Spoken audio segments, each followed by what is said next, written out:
말씀 신명기 31장입니다. 신명기 구약 성경 310쪽에 있습니다. 13쪽에 있습니다. 신명기 31장 30절부터 32장 14절까지 말씀입니다.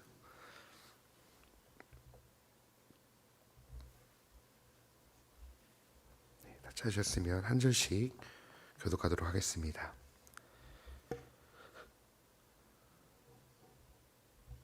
신명기 31장 30절로 32장 14절까지 말씀. 그리고 모세가 이스라엘 총회에 이 노래의 말씀을 끝까지 읽어 들리니라.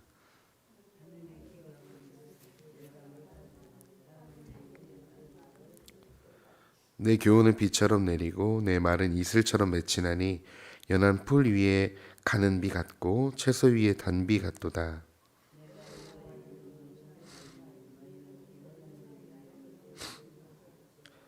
그는 반석이시니 그가 하신 일이 완전하고 그의 모든 길이 정의롭고 진실하고 거짓이 없으신 하나님이시니 공의로우시고 바르시도다.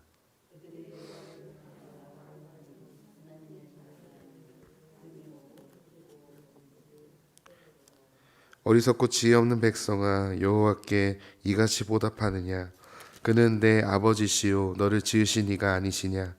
그가 너를 만드시고 너를 세우셨도다.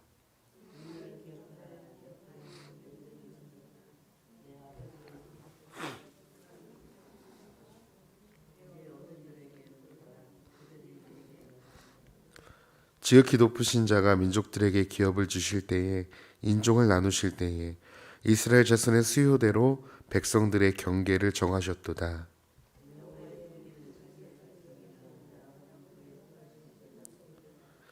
여호와께서 그를 황무지에서 짐승이 부르짖는 광야에서 만나시고 호위하시며 보호하시며 자기의 눈동자같이 지키셨도다.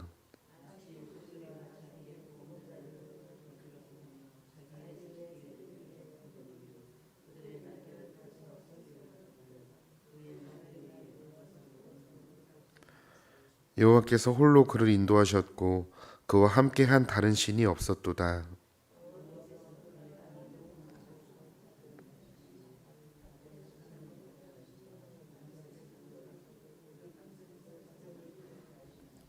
함께 읽겠습니다. 소의 엉긴 젖과 양의 젖과 어린 양의 기름과 바산에서 난 순양과 염소와 지극히 아름다운 밀을 먹이시며 또 포도즙의 붉은 술을 마시게 하셨도다. 아멘. 네, 오늘도 기도로 한 주를 시작하신 성도님들 또 삶 가운데 하나님의 신실하심과 또 은혜와 평강이 함께 하시기를 소망합니다. 노래는 참으로 매력적인 요소인 것 같습니다. 노래는 우리가 지금 살아가고 있는 현실을 반영하기도 하죠. 진실하게 시대와 정서를 담은 노래들을 세월을 어느 때에나 담아내기도 합니다. 저는 제가 예전에 즐겨 들었던 노래나 또 예배 때 불렀던 찬양, 그 시대의 찬양을 떠올리면 그 시대에 같이 지냈던 친구들의 얼굴이나 그런 어떤 풍경들이 떠오르곤 합니다. 성도님들께서도 찬양 중에 어떤 찬양을 들으면 누가 생각나거나 아니면 어떤 사건이나 일들이 좋았던 기억들, 슬펐던 기억들이 생각나는 찬양들이 있으실 것 같습니다. 오늘 본문에서도 이 모세가 특별히 말씀을 가르치면서 노래가 등장이 합니다. 오늘 말씀 30절에 보니까 모세가 이스라엘 총회에 이 노래의 말씀을 끝까지 읽어 들리니라라고 얘기합니다. 그래서 모세의 노래가 등장하는데요. 이 모세의 노래는 사실 여기에서 처음 등장한 것이 아니고 이미 이제 출애굽기 15장에서 먼저 기록되어 있었습니다. 그래서 모세의 노랫말 중에 그 중요한 말씀이 이거죠. 너희는 여호와께서 너희를 위해 싸우시겠다. 그러니까 너희는 가만히 있어라. 모세가 이제 노래로 붙여서 그 뒤에 이제 모세의 누이였던 미디암이 노래를 계속 하나님의 구원의 노래를 이야기하곤 합니다. 그래서 그 본문이 첫 번째 노래였고요. 그리고 이후에 오늘 본문 신명기 32장에서 다시 모세의 노래가 등장합니다. 이 모세의 노래에 대한 것을 간략히 정리해 본다면 먼저 하나님의 정의와 공의에 대해서 선언하고 동시에 이스라엘 백성들의 악함을 고발하고 있습니다. 그리고 모세는 또 다시 이스라엘에 대해서 고발한 후에 이스라엘을 신실하게 돌보신 하나님을 향해서 노래하고 있습니다. 그래서 오늘 말씀을 간략하게 나눠보면 31장 30절에서는 하나님을 찬양할 것에 대해서 선언을 하고요. 그리고 32장 1절로 6절에서는 하나님의 공의와 이스라엘의 악에 대해서 대조하며 나열하고요. 그리고 7절부터 14절에서는 다시 한번 그럼에도 불구하고 이스라엘 백성들의 악함에도 불구하고 이스라엘을 신실하게 돌보신 하나님이 어떻게 돌보셨는지를 이야기합니다. 이 고대 사람들은요, 글을 읽지 못하는 문맹률이 많이 높았습니다. 그래서 그것을 고려한다면 글에 음을 붙여서 교육하는 것은 글을 잘 알지 못하는 사람들을 가르치는 가장 오래된 방식이 바로 노래였습니다. 모세는 말씀을 노랫말로 읽기 시작합니다.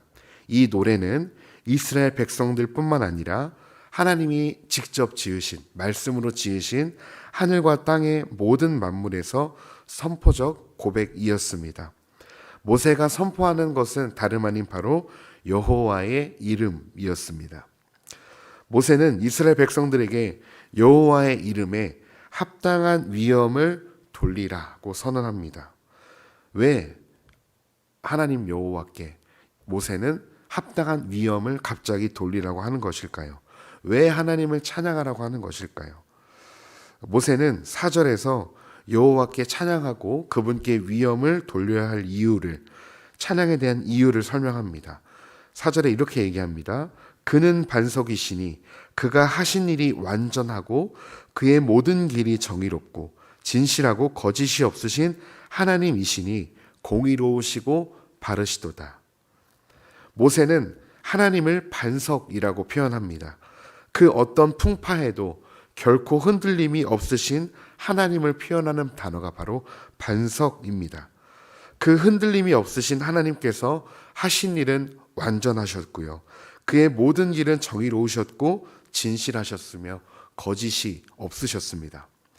당신의 지지리도 말 듣지 않는 백성들을 일으키셨고 애굽의 종에서 구원해 내셨으며 광야에서 먹이고 입히신 하나님의 인도하심은 그저 완전 완벽이었습니다.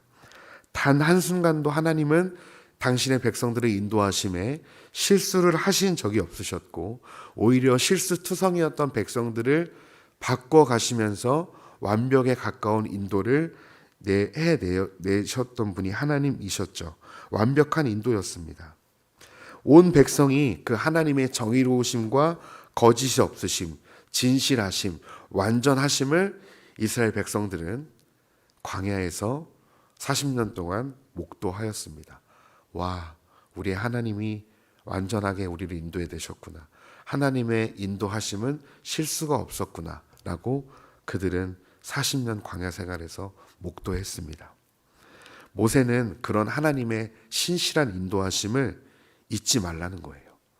하나님을 왜 찬양해야 되느냐? 그분이 반석이시기 때문에 너희의 어떤 죄악과 실수와 연약함에도 그분은 변개함이 없으셨기 때문에 그분은 동시에 공의로우시고 정의로우신 분이기 때문에 너희는 마땅히 그분께 위엄과 찬양을 돌려야 된다라는 것입니다. 모세가 아주 찬양에 대해서 너무나 중요한 본질을 가르치고 있습니다. 찬양이 무엇입니까? 찬양의 본질이 무엇입니까? 찬양의 본질은요, 하나님을 찬양한다는 것은요, 바로 하나님의 하나님 되심과 그분이 하신 일들을 선포하는 것입니다. 누가 동의하든지 동의하지 않든지 듣든지 듣지 아니하든지 선포하는 것입니다. 그래서 찬양은요, 하나님에 대한 고백이기 때문에 사람의 어떠함과 나의 상태를 이야기하지 않는 것입니다. 요즘 조금 아쉬운 것은 요즘 나오는 CCM들을 보면은 나로부터 출발하는 찬양이 좀 있어요. 내 기분, 내 상태, 내 어떠함, 그런 간증적인 찬양도 좋은데요. 저도 이제 찬양 인도를 가끔 하다 보면서 그동안 해오면서 정말 힘을 얻는 찬양이 무엇 찬양이나 딱 찬양인지 보면은 하나님이 어떤 분이신가, 그럼에도 하나님이 우리를 위해 어떤 일을 행하셨는가.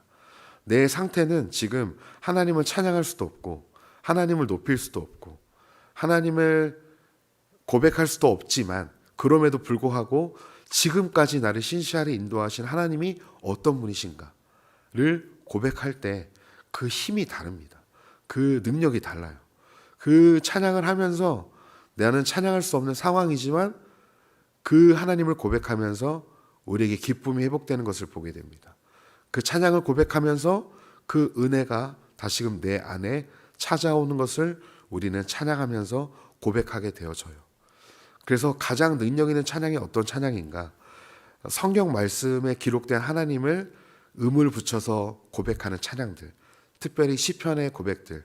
여호와는 나의 빛이시오 나의 구원이시니 내가 누구를 두려워하리요. 여호와는 나의 신실하신 하나님이시기 때문에 내가 두려워하지 않는다는 그 시편에 덧붙여진 찬양들을 고백할 때 참 그 힘이 다른 것을 보게 돼요.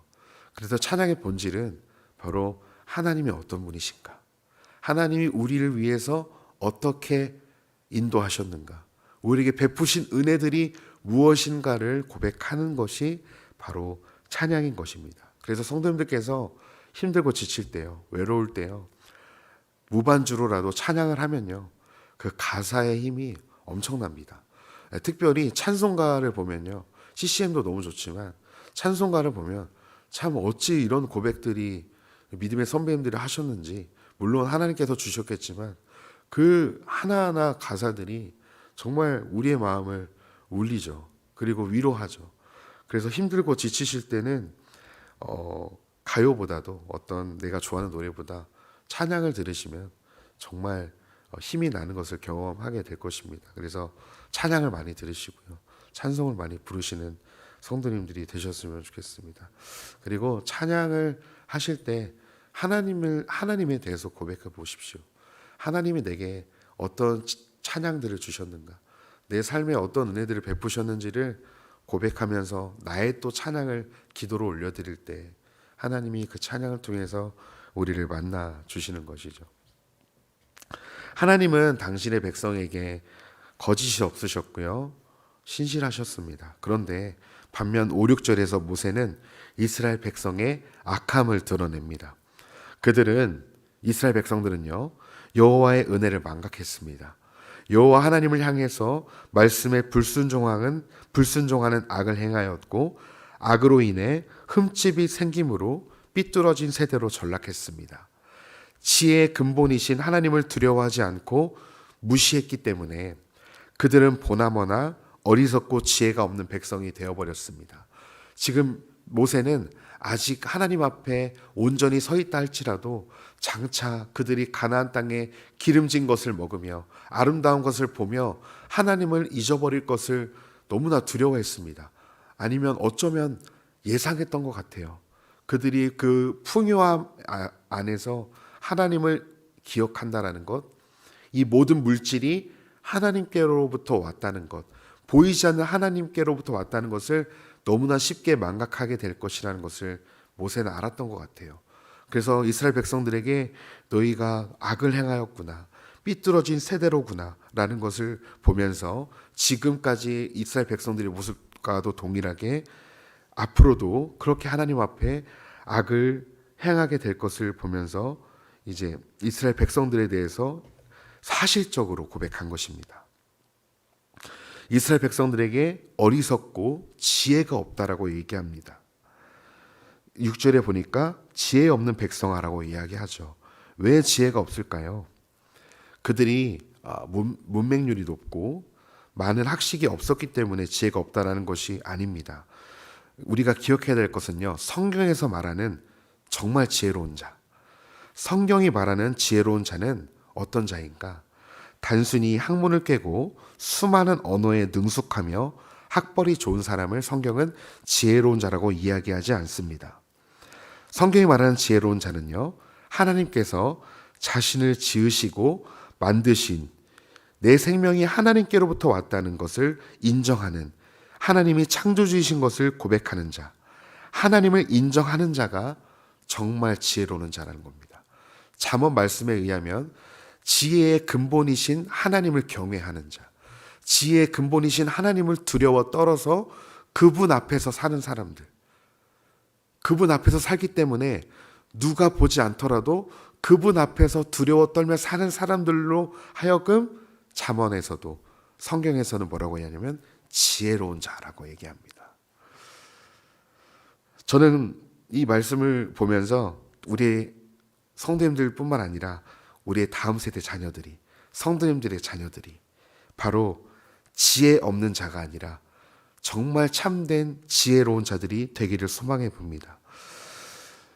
단순히 공부를 잘하는, 그래서 좋은 대학 가고 대기업 취업하고 그냥 세상적으로 잘 되기 위해 지혜로운 그런 세상의 지혜를 가진 자녀들이 아니라 정말 예수 그리스도를 아는 그 지혜, 예수 그리스도를 아는 그 십자가의 지혜가 우리의 자녀 세대들에게 넘치기를 소망하는 것이죠. 하나님을 인정하고 그분 앞에 엎드리는 자, 참된 지혜를 가진 자들이 우리의 자녀들, 또 여기 모이신 성도님들이 되시기를 소망합니다. 마지막으로 모세는 죽음을 앞두고 다음 세대 자녀들에게 뭐라고 이야기하는가? 옛적을 기억하라고 이야기합니다. 7절에 옛날을 기억하라, 역대의 연대를 생각하라고 이야기합니다. 옛적에 무엇을 기억하라는 것입니까? 모세가 이스라엘 다음 세대의 자녀들에게 기억하길 원하는 것은 바로 하나님께서 친히 행하신 일입니다. 지극히 높으신 하나님께는 이스라엘뿐만 아니라 온 민족과 방언의 하나님이셨습니다. 하나님은 열방의 통치자이신 것이죠. 하나님께서 여러 민족들에게 기업을 주셨고 인종을 나누셨으며 이스라엘 자손에게 수요대로 백성들의 경계를 정하셨습니다. 이스라엘의 하나님뿐만 아니라 온 지구와 우주의 통치자 하나님이셨습니다. 여호와 하나님은 아이러니하게도 그 당시 고대 사회에 가장 연약한 나라였던 야곱, 이스라엘을 택하셨습니다. 그 이스라엘을 택하심은 연약한 이스라엘을 통해 당신의 완전하심과 능치 못함이 없으심을 드러내려 하심이었습니다. 뿐만 아닙니다. 하나님은 아무것도 먹을 것도 없고 입을 것도 없는 황무지에서 목숨을 호시탐탐 노리는 들짐승이 가득한 광야에서 이스라엘 백성들을 만나주셨고 구름과 불기둥으로 호위하셨으며 자기의 눈동자같이 당신의 백성들을 지켜주셨습니다. 마치 독수리가 자기의 보금자리를 돌보지 않고 자기의 새끼 위에 너풀거리며 그의 날개를 펴서 새끼 날개 위에 엎는 것 같이 여호와 하나님은 백성들을 홀로 인도하셨고 하나님과 함께 동역한 다른 이방의 신들을 전혀 찾아볼 수 없었습니다. 그리고 선한 목자 되신 하나님은요, 당신의 죄로 가득한 우리 같은 인생들을, 우리들을 죄로 가득한 우리의 인생들을 기어코 인도해 내셔서 땅의 높은 곳을 다니게 하셨고요. 자격이 없는 자들을 밭의 소산을 먹게 하신 분이 우리의 아버지이십니다. 그분은 당신의 백성을 부족함 없이 꿀과 기름진 것으로 풍성한 양식으로 배불리십니다. 말씀을 맺고자 합니다. 하나님께서 우리를 여전히 사랑하시고 신실하게 인도하십니다. 믿으시죠? 하나님은 우리를 앞으로도 인도하실 거예요. 우리를 지금까지 먹이시고 입히신 하나님이요, 앞으로도 먹이시고 입히실 것입니다. 그런데 하나님이 그렇게 하시는 이유는 우리들에게 없습니다. 우리들에게 자격이 없습니다. 우리가 대접받을 만한 자여서가 결코 아닙니다. 우리도 이스라엘 백성들과 동일하게 여전히 예수님을 통해 구원을 받아 하나님의 자녀가 되었음에도 우리는 연약하여서 때때로 죄로 인해 넘어지더라는 것입니다. 예수님의 말씀대로 우리가 생각하는 것이 모두 다 악이고 우리의 입안에서 더러운 말로 가득한 모습이 우리의 인생인 것입니다. 그러나 감사한 것은요, 하나님은 그런 연약한 우리의 인생들에게 찾아오셨다는 것입니다. 우리가 먼저 하나님을 찾은 것이 아니고 우리가 하나님을 찾은 것이 아니고 하나님이 하늘에서 직접 우리에게 내려오신다라는 것입니다. 하나님 우리를 찾아오신다라는 거예요. 세상의 다른 종교들은 신에게 다가가기 위해 다 자신의 물질과 생명을 들여서 자신들이 찾아가야 하지만 하나님을 먼저 우리를 사랑해 주시고 먼저 나를 찾아오셨습니다. 그리고 우리를 당신의 거룩한 백성이라 칭하시며 택해 주셨습니다. 그 위대하신 만물의 통치자께서 우리를 만나 주시고 호위하시며 오늘도 눈동자같이 지켜 주십니다.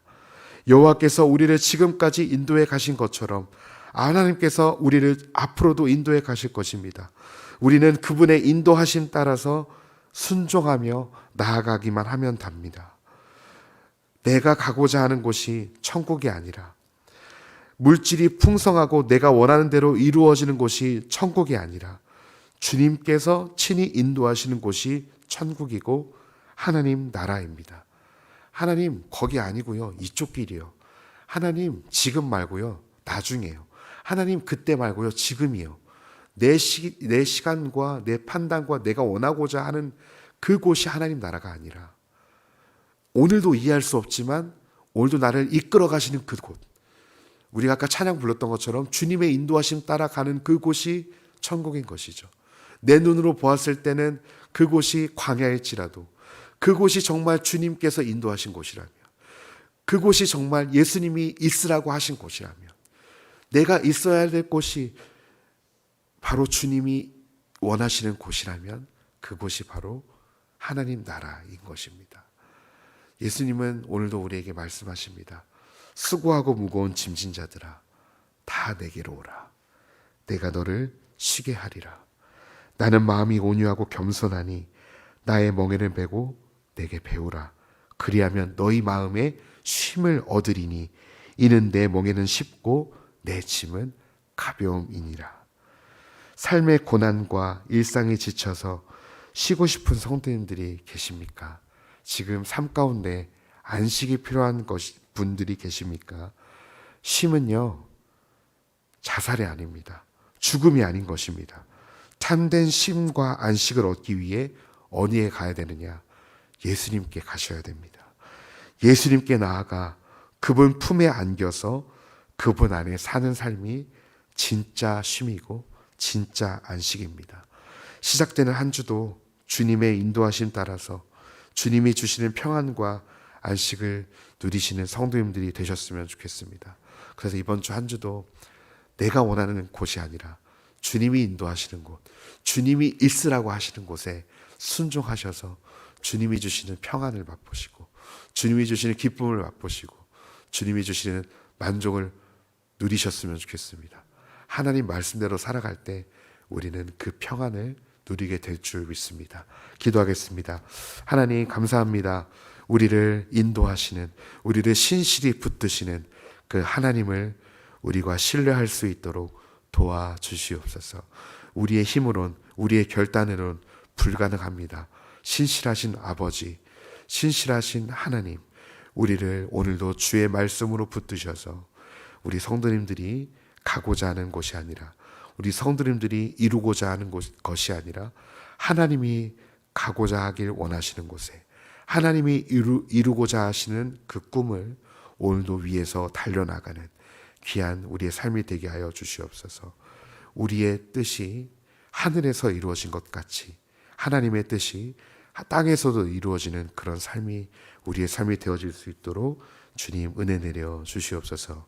감사하며 예수님의 이름으로 기도했습니다. 아멘.